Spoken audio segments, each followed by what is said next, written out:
Hey guys, this is Shadney. Welcome to my YouTube channel. This is my first video. Today I'm doing a photo of my daughter and her cousin. We took the girls to go see Toy Story 4.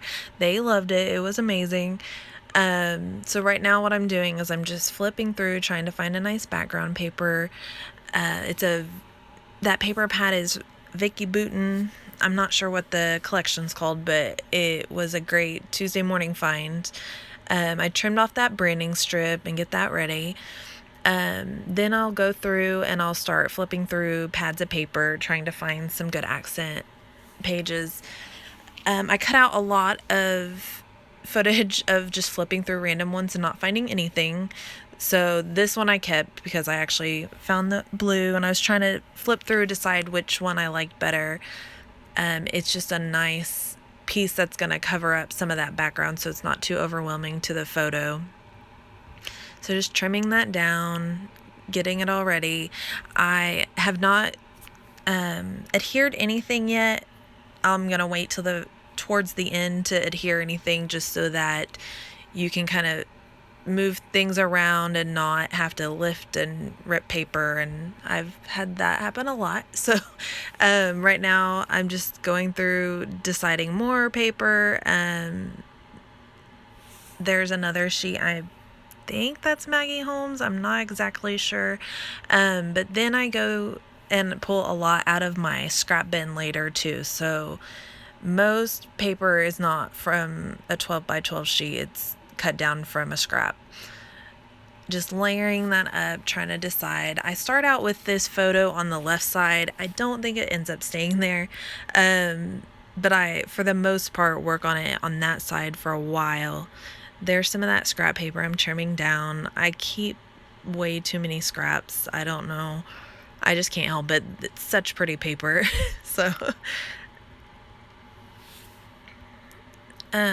there's some more layers. I layer that photo behind several sheets, or above several sheets of layers, just to mat it out real nice, draw a bunch of attention to that cute photo of those girls. And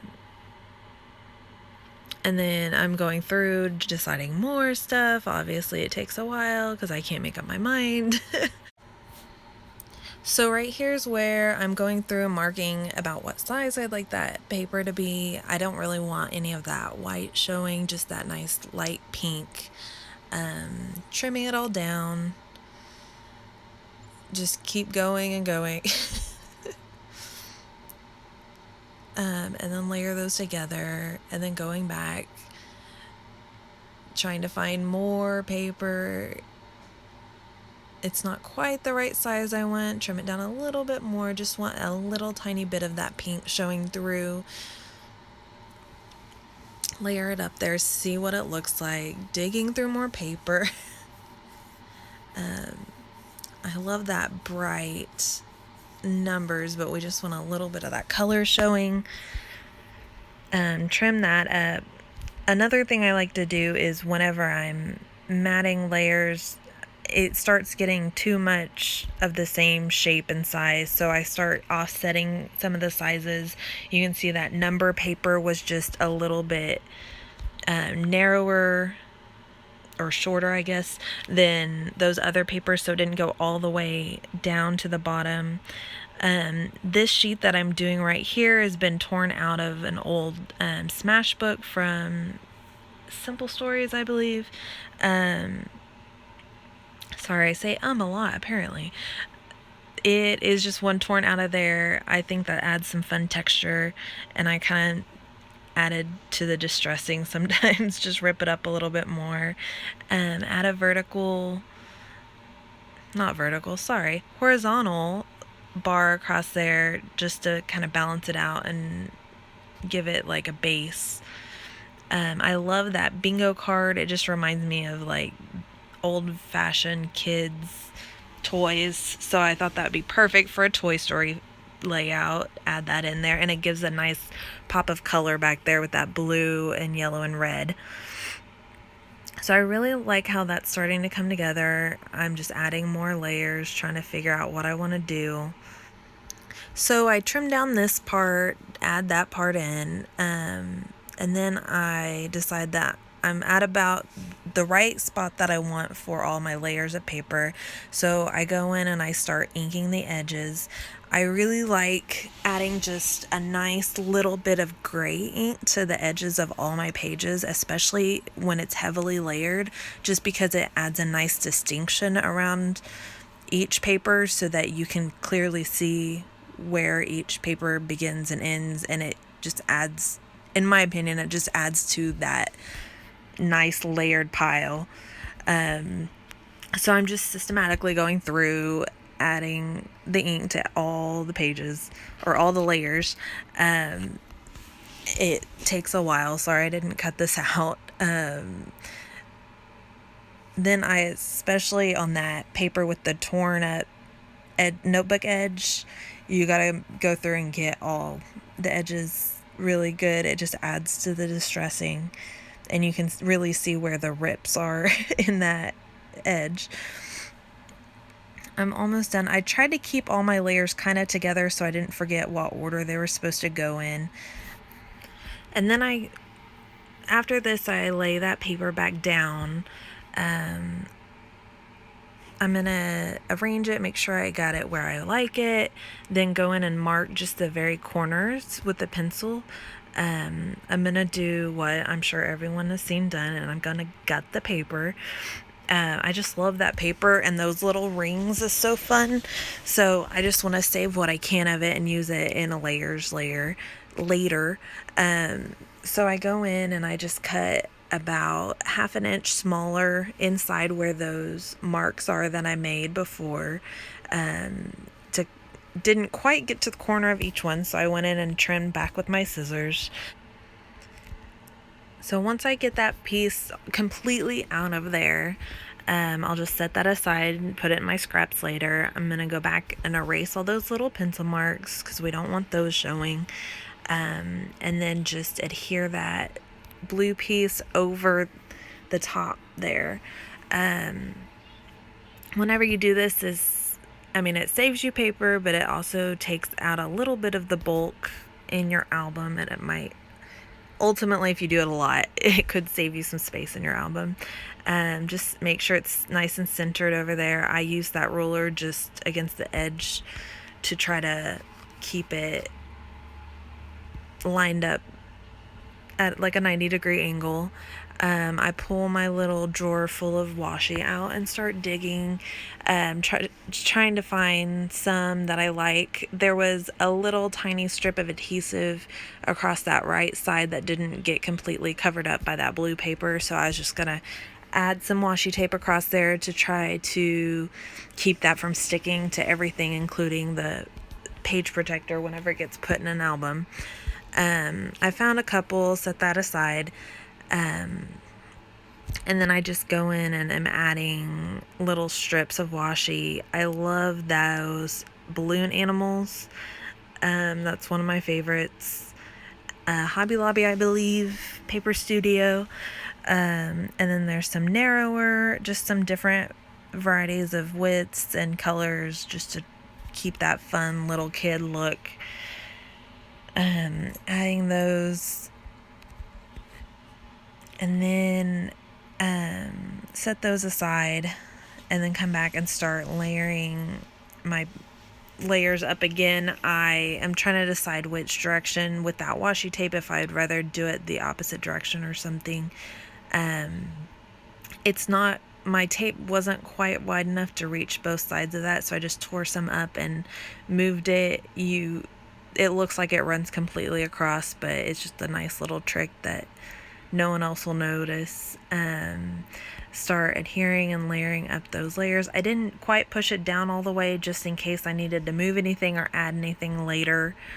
I'm not sure what I'm doing right now. Oh, I wanted another strip across, like all the way across. So I love those little tickets. I think that one came from a Maggie Holmes paper pad from a while ago. I'm just trying to get the colors I like. And then again, I'm faking it by just adding a little bit on either side so it looks like it's a full strip running across. but it's not, and then I get to use the rest of those tickets for something fun later. Just fiddling around trying to add adhesive and keep that all where it's supposed to be and get those tickets straight across there where I want them. And trying not to rip the paper because it looks like I did, but you can't tell once it's done, so it's okay. Adding more. I'm using that ruler to try to keep it straight across so it really does look like one strip across. I don't want it all callywonkus going the wrong direction. Now I'm pressing it all down to keep it nice and tight. And then I regretted it because I forgot to add that little torn strip down there. So I lift it back up, stick that in there, and then I start in with my little photo mat layers. I start adhering from the top down just so that I make sure everything's where I want it to be before you get to those bottom layers. I use a lot of adhesive, obviously you can tell that. I just like to make sure everything is really good and stuck down. I have several of those little cartridges ready, so whenever I run out I just pick up the next one. I don't have to refill every single time. So just adding all the layers, just keep going, and then I can kind of arrange where it needs to be placed before I stick it to the next layer.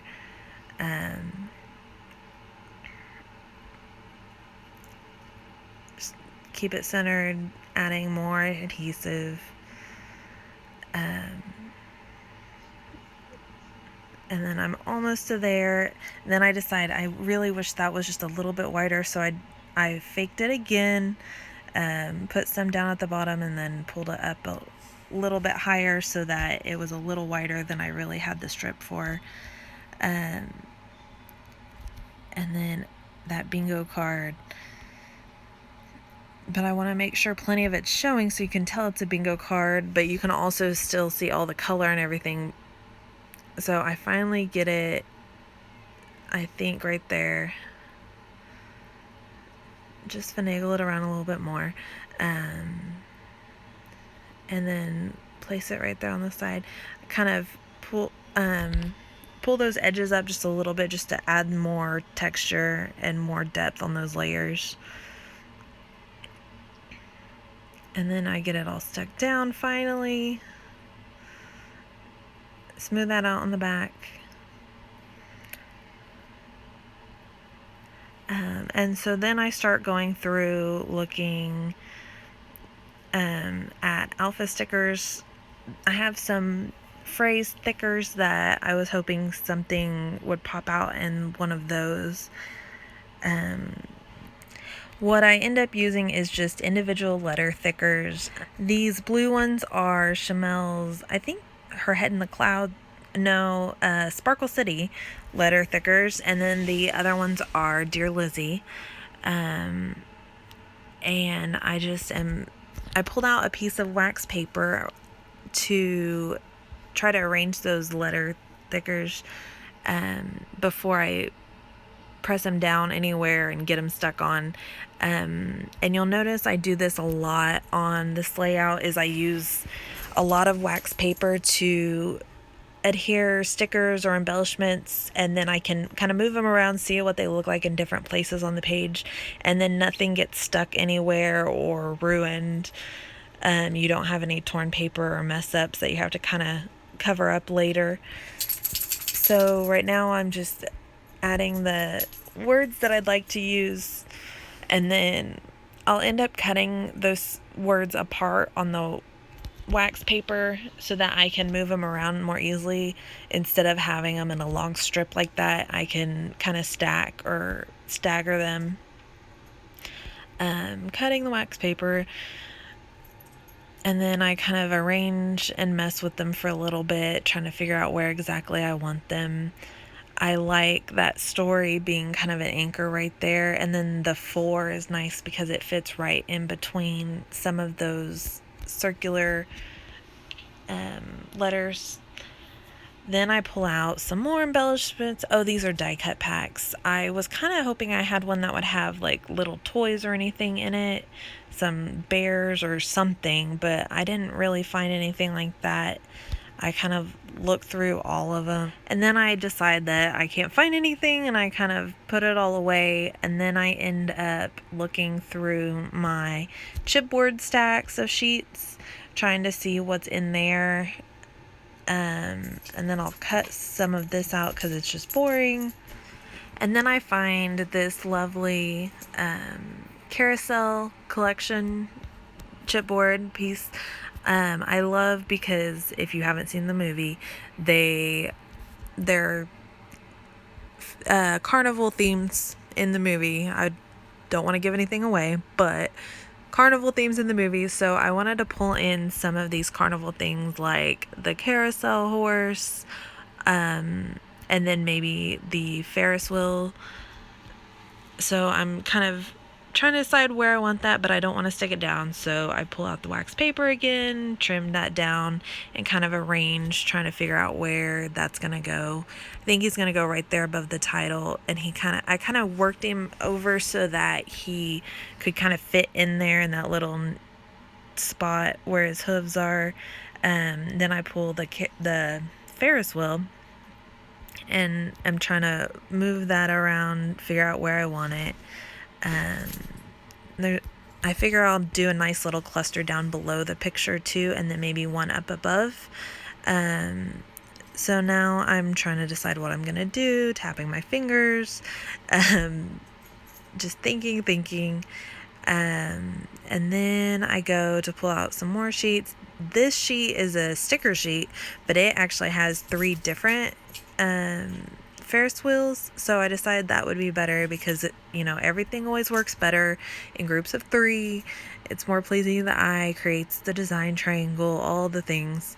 So I get those 3, trying to build those 3 spots up, the little embellishment clusters, and trying to figure out which Ferris wheel is going to go where. And then I'll end up putting that chipboard Ferris wheel, I'll end up putting back on the chipboard sheet and putting that away, and save it for later. I cut that one at the top down so it would fit behind the layers a little bit better. And then this guy will be kind of hidden as well. And then make sure he gets in the right spot. So you still see what he is, but he's just a nice little background layer. I'm going to add that carousel horse. Chipboard, if anyone's used it before, especially the larger the pieces, they don't really stick well. So I use lots of layers of adhesive on the back of those pieces, or I'll glue them down if I have to. So adding the toy, if you fold that wax paper down just a little bit at the top and stick it, and then you can pull it out the bottom, and then you don't have to take each piece off individually, and that makes it really nice. I was kind of worried with the story to do that because I wanted to kind of move it around anyways a little bit. So I'm just sticking those down, trying to use the little grid ruler to try to keep everything lined up just perfectly. That grid ruler is one of my favorite tools in my whole craft room. It is Hobby Lobby, I believe, in the drafting department, backed by Art Supplies. It comes in a variety of sizes. This is the 12-inch by 2-inch. I think it goes up to 18 inches by 2 inches, or down as small as like 1 inch by 6 inches. It's amazing. It gives you like every 1/8 inch. So you can line things up really nicely or draw a nice edge or whatever you need. It's just amazing. So now I'm just adding those layers in, trying to build up those clusters, going through the stickers, seeing what I can find that I like. There's some little tickets on that sticker book as well that coordinate really nicely, because tickets for the carnival as well as tickets for the movies, so it all on theme. Just adding some more stuff, going through all my sticker sheets. I'm really bad about looking through everything and trying to find the perfect thing, which is probably dumb, but what can you do? So I'm going through looking, trying to see if there's anything that just catches my eye. I'm still kind of looking for weird little toys or whatever, but I've moved on. I found these cute little tabbies for the top of these layers. I'm trying to get it right in between a couple layers that don't really want to move. Just trying to fit it in there. And I add a couple. I like odd numbers, so I'm trying to add a couple just to that work, but then I also need an empty one so that I can add a date in there. Sorry, you can hear the dog shaking his collar. So again, trying to work it in between those layers. I finally get it in there. I also, I think, I went back and added some adhesive in there because those don't always want to stick very well together. Looking some more, trying to see if there's anything else I need. I think I pull that happy face out. I can't remember if that ends up making it in there or not. It might not. Stick it on that wax paper. I can come back to it later. Digging and digging. This goes on for a while, I'm sure. And then I find those are little chipboard stickers from Paige Evans. And I thought there was something out of there I used. Oh, yes. Some little chipboard word laugh, and there's another one, but I can't remember what it says, and I can't see it on this tiny screen. So just looking for more embellishments to add into those clusters and just build up all the fun things. Adding more adhesive just to make sure that chipboard really sticks down well. I don't want to find any surprises whenever you're digging through albums and things have fallen off. That's no fun. So trying to figure out where that chipboard piece is gonna go and get it smushed on there. And then this is my little bucket of little tiny bits and pieces, mostly like enamel dots, tiny puffy stickers, stuff like that. There's some flair in there, and I think I do end up finding a nice piece of flair that works well with this. And then just digging, looking at everything once again, trying to figure out what all goes. And then found some flair that works. Add that in that spot. It doesn't have a good amount of adhesive on the back, so it's not going to stick too bad. Pull those stars out because that red will be nice with that. I don't tend to use a lot of red because it's just not a favorite color of mine. So I'm trying to use those up when it does call for it. So I am just adding the adhesive to the back of that flare, sticking that on there. And then I'm going to go in, just start adding these stars, sprinkling them around, trying to add just a few in each cluster. The biggest one over here with the biggest cluster right where the title is and draws your eye kind of over there. And then just adding them. Sorry if you can hear my daughter out there screaming something, who knows what, with my husband. So here I'm just finishing up adding those stars back into the packaging, and I think that's about it. Oh, and then I do go back and I add the little happy face sticker. He does make it on the layout. And then that's about it. I think I'm done, and then I also forget that I hadn't added the date. So I said finished, but not finished. Adding the date. If you stick around, then you will see some pictures at the end, some close-ups, and they're nice and lit up. So thanks for stopping by, and hopefully you made it to the end. If you did, I appreciate it, and have a wonderful day. Bye.